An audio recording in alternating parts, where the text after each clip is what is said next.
Welcome to the Bags and Brisbee Show presented by Topps. Check out Topps Project 70, celebrating 70 years of Topps baseball cards. Topps is celebrating the 70th anniversary of its very first baseball card design with a new program that pushes boundaries while paying homage to their heritage. Founded in 1938 as a chewing gum company, Topps released their first baseball card set in 1951. Now, 7 decades later, Topps has teamed up with 51 artists and creatives from around the globe to revisit and reimagine 70 years of Topps' most iconic baseball card designs through a year-long program called Project 70. Project 70 has brought together creators of all kinds for this extraordinary set. Graphic designers, tattoo and graffiti artists, animators, illustrators, painters, and even a jeweler make up the artist roster, which includes names like Snoop Dogg, Action Bronson, Ben Baller, Jeff Staple, Tyson Beck, Alex Pardee, and more. Each artist will select their own MLB players and Topps designs from any year to craft a unique story. Ever wanted to know what Babe Ruth or Mickey Mantle would look like in a 1980s Topps design? Or how about Fernando Tatis Jr. in a classic template from the 1950s?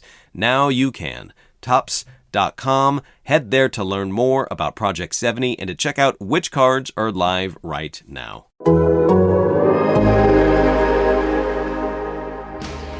High in the air, Brito back at the wall. Adios, Pelota!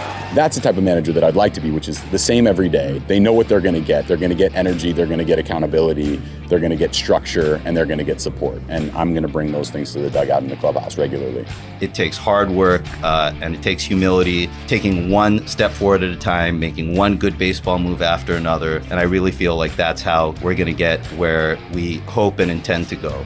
You're listening to Bags and Brisbee on the Athletic Podcast Network. Welcome to episode 143 of the Bags and Brisbee podcast. I am Grant Brisbee. This is Andy Baggerly. And Andy, this is Kismet because 143, this is part one of a 143 episode series on what the hell happened on Wednesday in the Giants-Angels extra inning game. So the first thing you have to understand is that Jason Stark ate some pot brownies and a magic mushroom, and then he went to sleep. And he had a fever dream, and that fever dream took life and form and shape as 13 innings of baseball in Angel Stadium. That could only come out of Jason Stark's mind. I mean, you started from the exchange of lineup cards, and it was the first game in Major League history where the National League team had a DH and the American League team did not. So, and it got weirder from there. I'm still making sense of it myself. Yeah, no, I mean, I keep going over it and over it in my head. After it was done, I went to the grocery store and I grabbed a jug of milk and it started leaking all over my hands. And the guy in front of me couldn't remember his PIN, and really it took him 10 minutes in order to get groceries. So it extended into real life, and I hope everyone was safe out there because it was just the goofiest game I can remember. It's not the goofiest game I've ever seen. I'm sure I can remember one that's goofier, but not off the top of my head. It was 13 innings. The Giants had a 7-run 13th inning. They had no business winning the game. They couldn't score in extra innings even with a free runner. It was banana pants. And let's be clear, the Angels had no business winning that game either. I mean, they should have. True. They should have won that game. They even had a bonus runner at second base in the 9th inning after they got a leadoff double and stranded him. So that was several instances they had to score. There was the one inning, the 10th inning, where 4 times it was like, okay, the Giants are losing on this play right here. One was Zach Littell skipping a throw to Donovan Solano covering first base. It gets past him and the winning run scores. Solano picked it like he's Brandon Belt.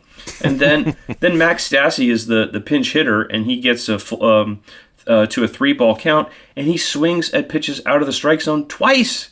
And that would have been a bases loaded walk. It would have ended the game.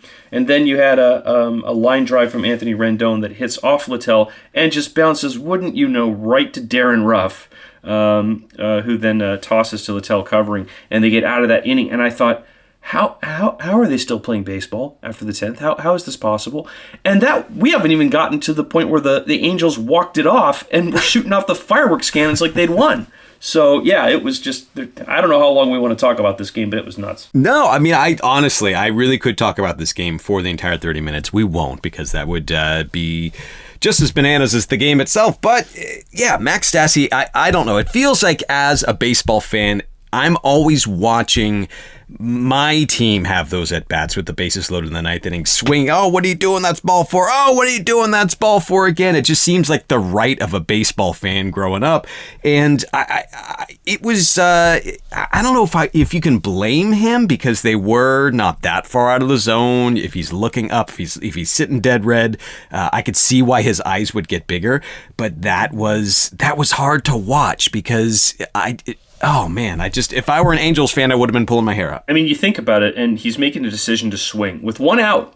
And if it's close, I think you got to take it, right? I mean, if you strike out, you still have another shot. And he's thinking, well, all I got to do is hit a medium fly ball and the game's over, But he could have hit a double play and the game could have ended the inning could have ended that way too. I don't know.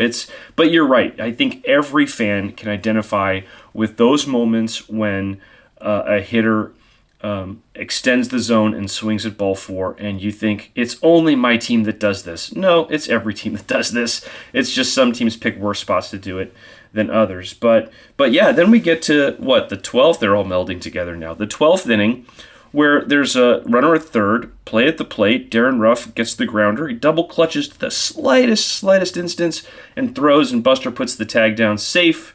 You have fireworks, you have cauldrons of fire, you have Angel fans who are looking at the scoreboard where it says Angels win, flashing, and that's it. And then nope, sorry, New York says it was overturned. And I think they made the right call, but it was close. It was close enough that I thought that maybe the call would stand.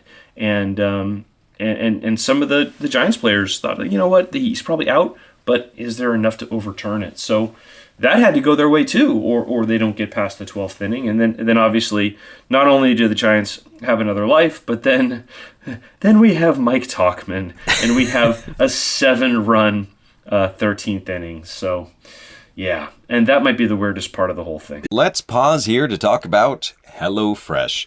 HelloFresh cuts out stressful meal planning and grocery store trips so you can enjoy cooking and get dinner on the table in just about 30 minutes or less. Try HelloFresh's quick and easy meals, their 15 to 20 minute dinners, breakfast on the go, and more easy options perfect for your busy lifestyle. HelloFresh offers 50 menu and market items each week, including ready-to-eat salads, sandwiches, and soups. There's something for everyone to enjoy, with all recipes designed and tested by professional chefs and nutritional experts to ensure deliciousness and simplicity. Enjoy a wide variety of easy, delicious options for all 3 meals a day, plus every snack and special treat in between within the HelloFresh market.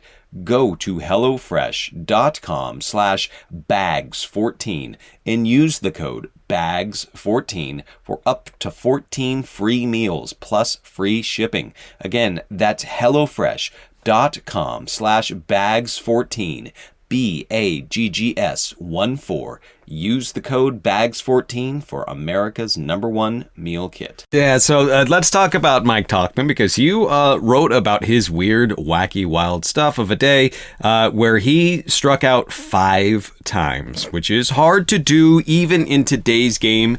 And he had one hit. It was a home run, and it was a big moment that really opened that game up. Talk to me about Tauchman. Give me some Tauchman talk. I mean, okay, Shohei Ohtani started the game. He struck out twice against Ohtani. There's no shame in that, of course. But then, 3 other pitchers, 3 more strikeouts. It's the Giants franchise record. He matched it. It's only been done, I think, 5 other times by a Giant in history.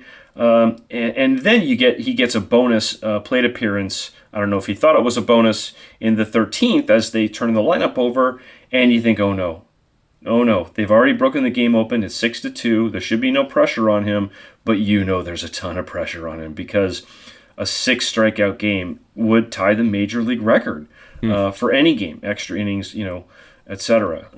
Nobody's ever struck out 7 times in a game ever. So yeah, you don't want that. you don't want to do that. And he gets to 2 strikes after swinging and missing twice against Alex Claudio. And to that point, that day, and going back the previous 3 pinch hitting appearances where he had struck out, so he's sitting on 8 strikeouts in a row, he had seen 43 pitches and not put a single one of them into play. And what happens on a 2-2 count? 3-run home run. Because, of course, I mean, it's just, you can't script it unless you're Jason Stark and you've been enjoying some edibles. Just eating the hot brownies, one after the other. Yeah, it is.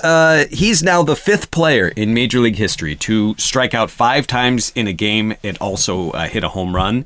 And one of my favorite things about the players who did it before him is that Dexter Fowler and Brian Dozier, they did it as leadoff hitters. They had leadoff home runs. First at bat of the game, first plate appearance of the game, cranked it over the fence, and they're thinking, oh yeah, this is going to be a good day. This is going to be a good day. And then they struck out 5 times after that. So I guess if you're going to pick a way to do it, you do it the way that Mike Tauchman did. You do it the way that Ray Langford did, where your home run is your last at bat and you get to go to sleep and feel good about yourself. Oh, I don't know. I think I'd rather get it out of the way first, and then because then you're not just like completely, gnawing every raw nerve in your last at bat. I mean, but yeah, I mean, either way, I guess you could look at it from either perspective. To be clear, Mike Tauchman was not one pitch away from his Giants career ending. They were not going to DFA him if he had a 6 strikeout game. And, the way that it's kind of been telegraphed to me is, hey, Steven Duggar has beaten him out for regular playing time in the outfield. Their outfield against right-handed pitching is going to be Alex Dickerson and Duggar and Mike Yastrzemski. Tauchman is not a guy who's going to get a ton of exposure and a ton of at-bats. And he's on this team because he's good for late inning defense, he's good for base running, and they believe with time he will figure it out and he won't be so caught in between and be a jumbled mess, to use his own language. But until that time, they don't think there's going to be a ton of exposure for him because they don't plan on giving him a lot of at-bats. So they believe in him long-term. They're going to ride this out with him. They're not taking a 5 strikeout game every day because he's not getting that opportunity. The only reason he was in there Wednesday is because they had a DH because, again, they used a DH other than which the Angels did not. So that's kind of where they are. Now, all that being said, Tommy La Stella is coming back on July 2nd, and they're going to have to get creative. And if it doesn't turn around for Tauchman, then, yeah, it'll probably be a discussion at that point. But for now, I think he's safe on the roster, and we're left to sort of pivot to what do they do without Brandon Belt? And Mark DeLucchi of Around the Foghorn made a good point, where if Duggar had emerged earlier, and especially if Wade had emerged in concert with Duggar as viable Major League options, I don't think the Giants trade for Tauchman. I don't even think they consider it. I know they liked him and pursued him for a long time, but if Duggar comes out of the gate or has the opportunities earlier in the year, I think that job is filled. I mean, I think that would be his role, and then they're not looking for a 4th, 5th outfielder. Yeah, it's definitely possible. They just liked him for so long, and Farhan tried to get him from the Rockies even going back a while, that I think when the opportunity came up, I think they would have looked at it regardless, but they may not have been in position in terms of roster flexibility to make a move like that. But yeah, it's all sliding doors, right? Yeah, it's all sliding doors. So with Belt out, I guess it's Darren Ruff, plenty of time at first base, and Lamont Wade Jr. perhaps. His stay in Sacramento is short. I would assume that it's going to be Lamont Wade and that Belt will go on the injured list. He's getting an MRI today. As we record this at noon. We may have to wait until Friday to get an official word, but my expectation, would be that Lamont Wade Jr. would come up and he and Darren Ruff could sort of platoon at first base. We know they need Wilmer Flores to play third while Evan Longoria is out. And then when La Stella comes back, he's a guy who they sort of anticipated could play some first base. So we might see him over there too. And then, you know what? It's possible that Joe McCarthy, his odds of cracking this roster might have gone up just a little bit. Maybe not immediately, but you could definitely remember that he's there. And they thought a lot of how he looked in the spring, and he's had a nice season at Sacramento. So, just a guy to keep on your radar screen for now. Like you said, we do not have an MRI back. We don't know official word on Brandon Belt as of this recording. It's hard to imagine watching a large human being like himself when he crumples like that. It usually doesn't bode well. Is there a chance that it's just something like a cramp or something a little bit more innocuous? Because to me, I see that and I go, okay, let's figure out the next 3 weeks minimum. Yeah, I mean, when he sort of stutter stepped into third base, trying to go from first to third, and then tried to score Little League style when the ball got away. But he hurt himself as he was sort of slamming on the brakes going into third base. You could see his right knee buckle a little bit, and that's the knee that he had the microfracture surgery on in 2018.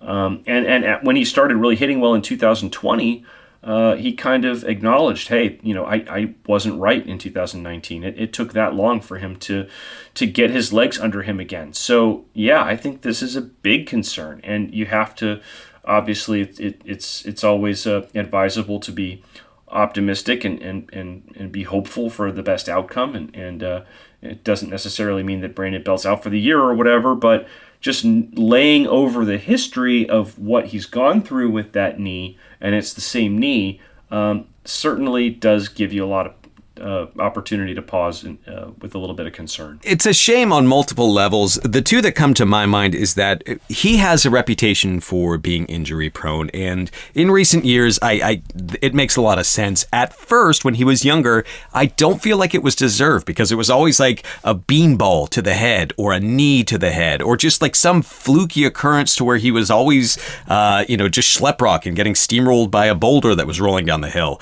As he's gotten older, it's been more the soft tissue things, the knee things, just in general, large human being problems. But I feel like it's undeserved, and now he just has this history throughout his Giants career that people are making a little bit too much of. Is that fair? Yeah, I think you have a good read on it. I would agree with that. It's fluky injuries are one thing, and then sort of chronic injuries, or injuries where you get in your 30s and you have to spend so much, time and effort and work just to rehab to get to feeling okay to play. That all that takes energy out of you too, and obviously if you look up and add up his DL days or IL days or whatever we want to call it, it's going to take away a big chunk of what otherwise could be productive swaths of his career. It's a skirmish in the larger belt wars, right? It's it's like the Breeds Hill of the larger Battle of Gettysburg or whatever. Breeds Hill, that was Boston, wasn't it? I'm losing it.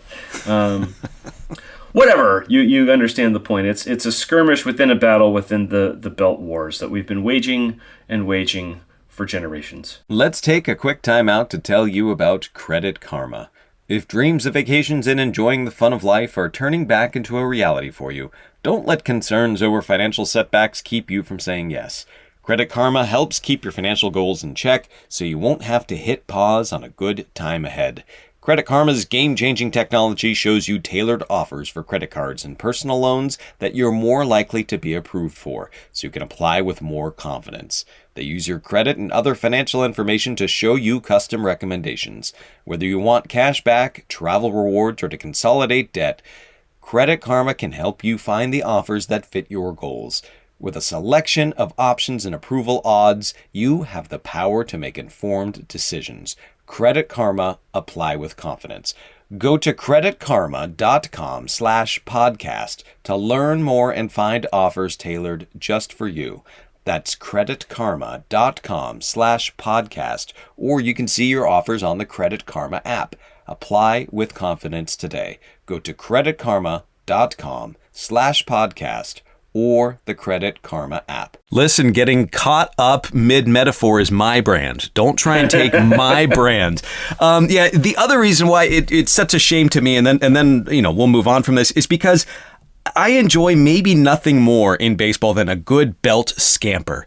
And he's been scampering the last couple days with his bunts, his magnificent against the shift 2-strike bunts. They've been beautiful, right on the nose, just perfectly executed, both in concept and execution. And then he scampered around the bases like he was Juan Pierre. It was a lot of fun up until those last 20 feet. So I will miss the opportunities for belt bunting because I feel like he was on a roll there. Yeah, I mean, he covered so much green on that bunt that doinked off third base in Tuesday's game. I mean, it was like, that was like almost like champion level snooker play right there.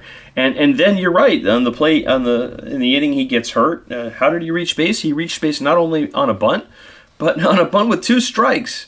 And I flashed back to, there was that video snippet of Gabe Kapler when he was with the Phillies. I know you know the one I'm talking about, where and you don't need to be John Boy to read his lips, and he's saying, "What are you doing? You're hitting third or fourth for the Giants. Why are you bunting?" He's like laughing, throwing up his hands. And now, of course, that guy is the Giants manager, and there's Brandon Bell bunting. But you know what? It's a good skill, and it's a skill that maybe is a way you combat the shift. And he gets his way on base. He goes from first to third, and then obviously he ends up rolling around on the grass. So a real bummer, and just sort of light a candle for Brandon Belt that he's not going to be out for too long. To move on to happier news, we're going to move from Brandon Belt, who is one of the streakiest hitters that I've ever watched, to Alex Dickerson, who might be the streakiest hitter. The samples are still small. He's been on the Giants for 3 seasons now, parts of 3 seasons. It feels like he is one of the streakiest players imaginable, where when he gets going, he absolutely starts just rolling and carrying the lineup with him. And he was hot when he went on the IL, and it was just sort of like that missed opportunity. He comes back and faces Shohei Ohtani and rakes against Ohtani.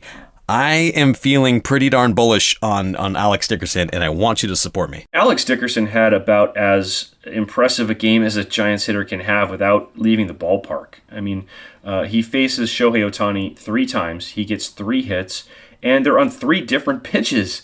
The first one is on the split, which we know is had a batting average against of .075 this year. It was even more effective than Kevin Gausman's split.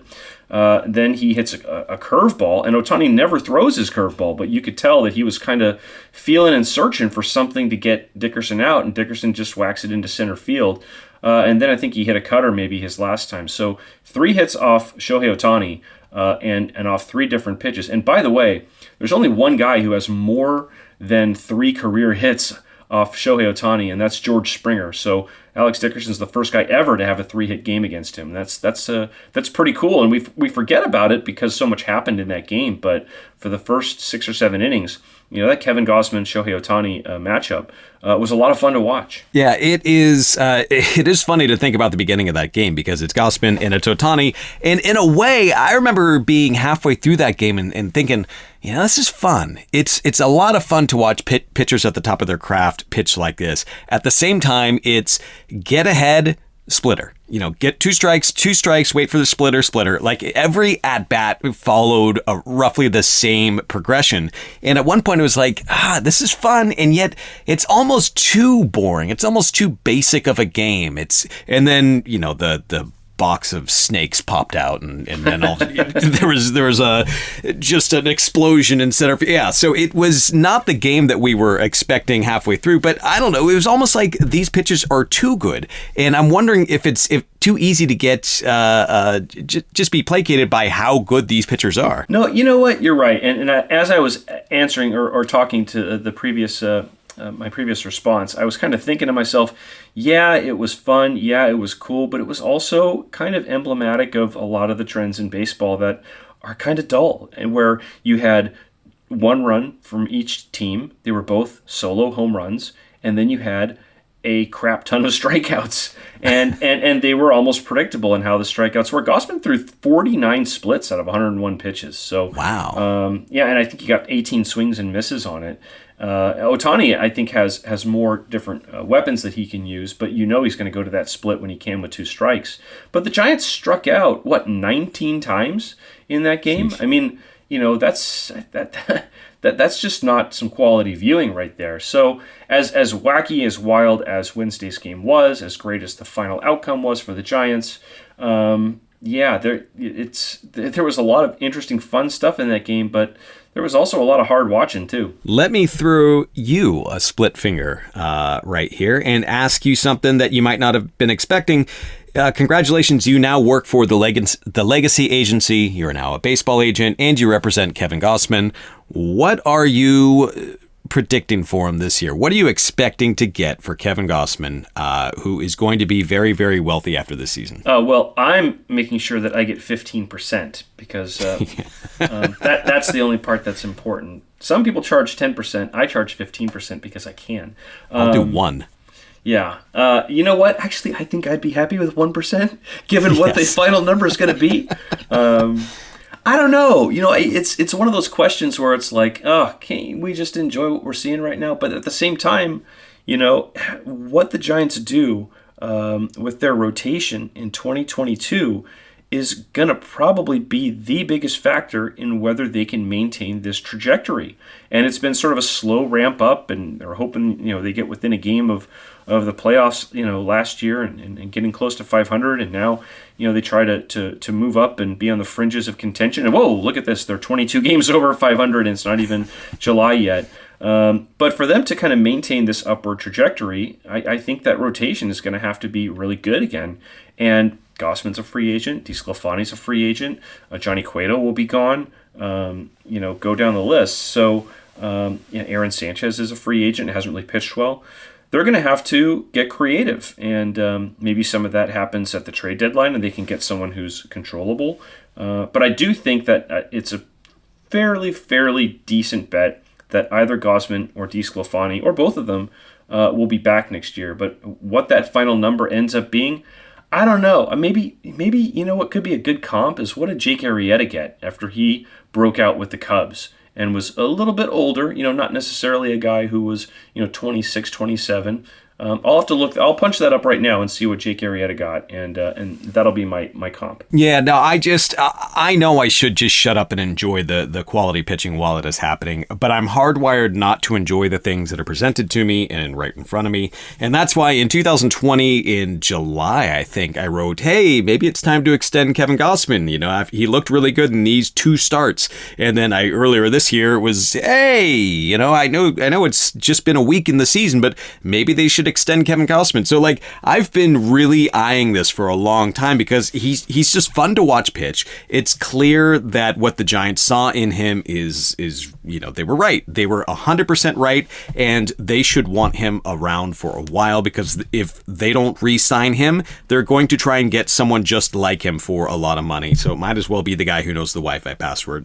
I wonder if he's every every excellent, tremendous start, if he's kind of pricing himself out of the Giants' range. I mean, it's hard to imagine anyone could be pricing themselves out of the Giants' range. They have so much coming off the books, and, we don't know what they're going to spend. We don't know what their final revenues are going to be or how much they may try to dial back the payroll and claim that COVID knocked their books for a loop. I mean, they don't have to show us their books. No team does. So, except I think the Braves in some capacity because Liberty Media has a public component.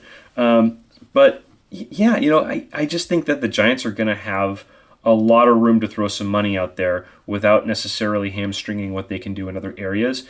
And probably a lot of that money is going to be allocated toward other than perhaps picking up Buster Posey's option, the rotation. And so whether you spend it big on Gossman or somebody else, I think that's probably a decent bet that they're going to make a big investment in that space. And like you said, he knows the Wi-Fi password.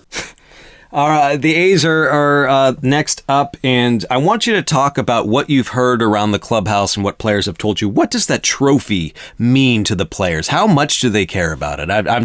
They're talking about it right now, aren't they? Well, when Rob Manfred mentioned that the trophy was a hunk of metal, he was referring to the Babe Bridge trophy, or at least he should have been, because that would have been more accurate. That is a hunk of metal. It is, but you know what? The A's series are always, when the 2 teams are at the top, and I'm going to write about this tomorrow and figure out how often it's happened, because it feels like it's happened quite a few times over the last couple decades of interleague play that the A's are up and the Giants are up, and when they meet, it's a lot of fun. And this series has even more behind it because it's going to be full stands. I mean, you want to come to a ball game, come to a ball game. Sit where you want, masked, no masked. I mean, it's going to be baseball, full baseball. And it seems like it's going to be tremendous, tremendous fun on both sides. I'm really, really eager to see what the environment's going to be like, just how many people come to the ballpark. We know there's still some reticence, and no one would be judged for having that. Some people can't be vaccinated, or some people haven't been. And there are still people who have issues with making the commute. We know that BART is going to start operating at night, but I think the last train's going to leave at 10:30 to the East Bay. So until they get up to full capacity, I think that's going to happen toward the end of July, I think I heard. But yeah, there's still a lot of maybe things that might be holding people back from coming. But you know what? We're going to have vendors again. We're going to have more than just like 5 concession stands open again. We're going to have, like you said, masks will be optional for people who are vaccinated. And, it was just, I think, really neat when Mike Yastrzemski hit the grand slam on the last homestand. You got that sense of strangers were out there high-fiving and hugging each other, and that it sort of broke down like a lot of barriers, I think, and made you feel like it was like a regular game again, even though there's only 9,000 people in the stands. So I can't wait for that to be amplified by a factor of 4. And get to experience what it's like again. And I hope it happens soon. Yeah, I don't know what it will be like in the press box, but I'm hoping to turn around on Friday night and instead of, "Hey, Alex, what did you think about that play? Alex. And then Alex Pavlovich just looks at me and goes, "What?" Hands up. It was hard and obnoxious, so I'm looking forward to actually perhaps even seeing you. What are your lips looking like these days? Are they normal? Any accidents, piercings? No piercings, no accidents, no scars. I will say I haven't shaved in about 5 days, so I'm looking a little scraggly right now, but I don't have a ponytail. I don't have that going for me. Neither do I. I'm back. I'm back, baby. It was May 4th. I had it circled on my calendar. The 2 weeks after vaccination, I got rid of my long hair. And by gosh, I've already looked at pictures from back then. And who in the hell was that guy? And why was he allowed in my house? Yeah, I went through a phase where I didn't get a haircut for like about maybe 5 months or something. And, didn't get to that extent. And I'm like, why am I not, at least, Floby in it myself or something, right? And I thought I'm almost like just embracing like my wild man here. Like I'm embracing what the time is, where we just have to go along with it. And now I look back on it, I'm like, that was stupid. No, I should have just cut my own hair. Yeah, it would be awful if I were 75 looking back at my life and been like, oh, I wonder if I would have looked good with long hair. It's better to just know, no, you yes. No regrets. You figure that out very, very early. They also have software that could have told you that, but you did it for reals. All right, this has been episode 143 of the Bags and Brisbee podcast. When we come back on Monday, we will know what in the heck happened in that A series. Hopefully it is at least entertaining to talk about, so we will see you then. Baseball season is in full swing, with fans heading back to the ballpark and a full slate of games every night between now and October. Things are starting to feel a little more normal with America's pastime. The Athletic and BetMGM want to bring you even closer to the game we all love. Right now, listeners of this show can bet $1 to win $100, plus get a free year of The Athletic. You heard that right. Place any $1 bet and get a full year of The Athletic, plus $100 from BetMGM when you win. Great sports writing plus extra dollars in your pocket, a total win-win. To take advantage of this offer from The Athletic and BetMGM, go to betmgm.com/athleticmlb. Note, this offer is for new BetMGM customers only, and winnings are paid in bonus dollars. That's betmgm.com/athleticmlb. Visit betmgm.com for terms and conditions. Must be 21 years of age or older to wager. Colorado, Indiana, Iowa, Michigan, New Jersey, Nevada, Pennsylvania, Tennessee, Virginia, or West Virginia only. Excludes Michigan disassociated persons. Please gamble responsibly. Gambling problem? Call 1-800-522-4700 in Colorado, Nevada, and Virginia. 1-800-270-7117 for confidential help in Michigan. 1-800-GAMBLER in New Jersey, Pennsylvania, and West Virginia. And 1-800-BETS-OFF in Iowa. In Tennessee, call or text the red line at 800-889-9789. If you or someone you know has a gambling problem and wants help, call 1-800-9-WITH-IT in Indiana. Promotional offer not available in Nevada.